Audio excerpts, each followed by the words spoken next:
Hey everybody, Ryan Lilly here with Old Town. As you're getting ready to demo this product this spring and summer, we wanted to provide you with some useful tricks and tips on how to properly set up the boat to make sure that your demos are smooth.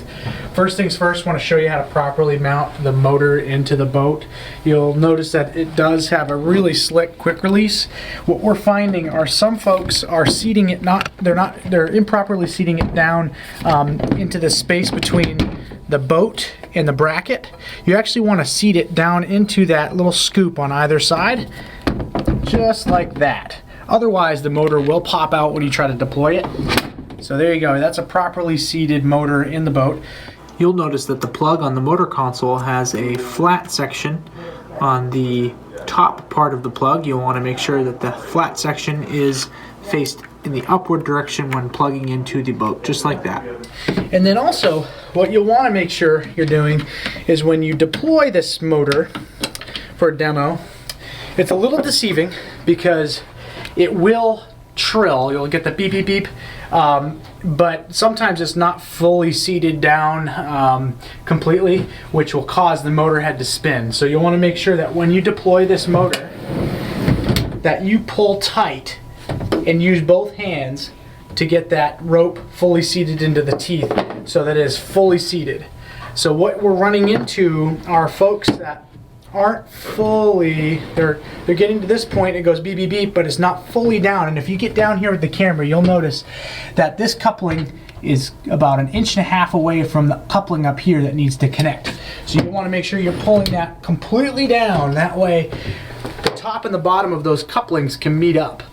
And so when you fully seat this thing down, what you're going to need to do is take the remote control, spin it all the way to the right, and spin it all the way to the left. And those couplings are actually spring loaded. So once they connect, they'll start to fully spin the motor head. So it does take making sure that that motor's fully deployed, but then turning the motor fully right and fully left to allow those couplings to connect before your motor is ready to go. So those are some useful tricks and tips on how to make sure that that motor's good to go. So remember to fully pull down with both hands, boom, to get that fully seated to get those couplings to connect.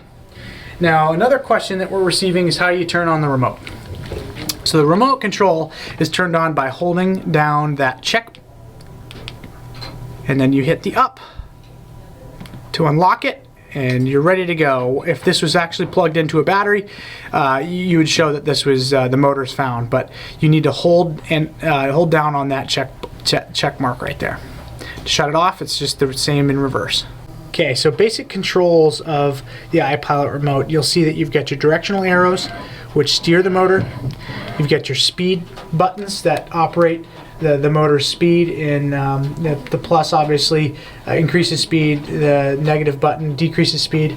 You'll notice that the motor will not engage, the prop will not start until you hit the prop button. So even if you're adding speed, the prop will not start moving until you hit that prop button. So make sure that first things first, hit the prop button, increase your speed, decrease your speed, and then the prop button shuts it back off. So if you need to stop, hit that prop button. If you need to start, hit that prop button.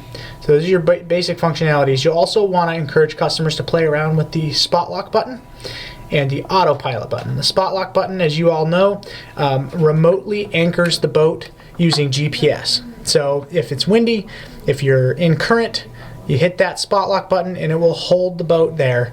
Encourage folks to make sure that if they're on speed 10 and they want to hit spot lock, that they're not standing up, because that motor will turn around and will correct the boat to get it back on that GPS location as quickly as possible. So if someone's standing up and they're going as fast as the boat will go, the boat will stop and reverse itself relatively quickly. So just as a safety precaution, make sure that you encourage customers to be in the seated position as they play around with that function. And then the autopilot function is awesome. You can have a customer get in the boat, point the boat towards a direction like a point or a dock across the lake, and have them set their speed and hit the autopilot button and have them experience the boat handling itself. So some really neat features that you should pay special attention to and to call out to the customer as you're doing demos. And then the battery. You want to make sure that you are properly installing a battery and instructing a customer to do a proper battery installation, you'll notice that on the battery box, we have a raised section here. This is where the terminals need to land on the battery. And so when you open up this battery box, you'll notice that the terminals are positioned underneath the high side of the battery lid.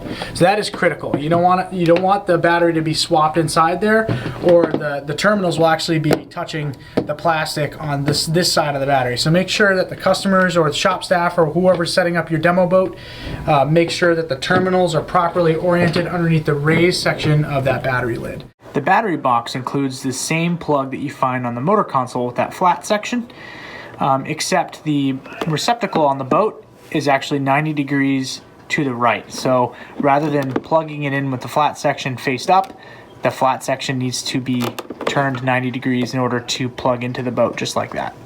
So at a demo, you'll have several customers trying the boat. You'll want to make sure that the same steps are followed every single time, that motor console's fully seated, and that you operate the motor both in right and left to get those couplings to connect to fully engage that motor so it's ready to spin in either direction. So again, make sure that the motor is properly seated in the bracket. Make sure you're not jamming in the plug in the incorrect way. So make sure you practice that and get that in properly so you don't damage the plug. You also want to make sure that when you pull and deploy this motor, that it's fully deployed, not an inch off. It needs to be fully deployed, or that coupling will not connect with each other. Turn your remote on and operate the motor in right and left to get those couplings to connect, and then you're good to go. And then lastly, you want to make sure that your battery is properly oriented in the battery box, having the terminals land underneath the raised part of the lid. And that's all for now. We just want to make sure that you folks have a smooth demo season. Thank you so much for your business, and we look forward to speaking to you again soon.